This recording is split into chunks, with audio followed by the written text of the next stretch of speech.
Bueno, pues vamos con Aurora, la compañera de Día, pero que hace otras tareas y nos va a contar. Y si te parece bien, si no, nos hablas de lo que tú quieras, pero queríamos que nos explicaras un poco cómo es la negociación colectiva en ese sector tan complicado y qué experiencias te han sido más gratas o más ingratas, o lo que tú quieras contarnos de la negociación colectiva ya, con esos horarios, con esos salarios, y cómo influye también la acción sindical en tu día a día. Bueno, buenos días. Gracias, Pilar. Yo quiero agradecer el hecho de poder estar hoy aquí entre todas vosotras y aquí arriba, además, con mis compañeras. Y bueno, sobre lo que me dices, efectivamente, la negociación colectiva es el motor de la acción sindical y únicamente a través de ella podemos ejercer nuestros derechos. Yo lo que os quería contar es un poco cómo ha ido la negociación colectiva en mi empresa últimamente, que hemos tenido bastante movimiento. Hemos firmado un convenio colectivo de empresa recientemente. Somos sindicato minoritario en la empresa, pero a pesar de todo ello hemos conseguido incorporar todas nuestras propuestas en el acuerdo final. Y toda esta capacidad de influir nos la hemos ganado a pulso, habiendo demostrado a la empresa nuestra capacidad de movilización y de hacer propuestas solventes dentro y fuera de las mesas de negociación. Día es una empresa muy grande, con una gran red de tiendas y almacenes distribuida por todo el territorio español.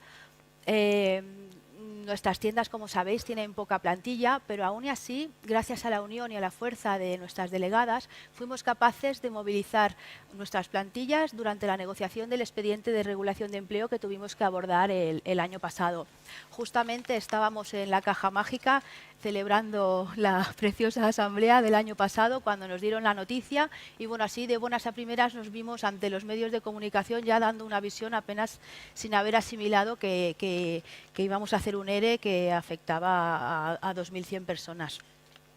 La empresa ya lleva varios meses, incluso casi un año, con muchos problemas.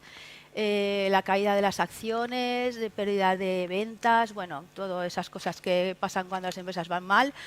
Habíamos tenido 3 CEOs en 4 meses y encima de la mesa teníamos una OPA. Entonces, claro, era un momento muy complicado. Para nosotros, desde la sección sindical y desde la federación, en un esfuerzo por hacer una mirada amplia, porque claro, veíamos que no solo era un ERE, es que estaba en juego la supervivencia de la empresa. 25.000 puestos de trabajo en España y 46.000 puestos de trabajo en el resto de la empresa a nivel mundial, ¿no? Entonces, bueno, pensándolo mucho, decidimos que no era el momento de hacer este ERE y nos mantuvimos en nuestras convicciones hasta el final. Pues toda esa fuerza, el hecho de que además quiero dar las gracias a todas las personas que estáis aquí y que nos apoyasteis cuando las movilizaciones y a las personas que no están también, todo eso nos hizo muy fuertes delante de la empresa y esa fuerza la volcamos en la mesa de negociación pudiendo conseguir pues un acuerdo finalmente pues positivo y que se valora positivamente tanto desde la sección sindical como desde la federación. Gracias.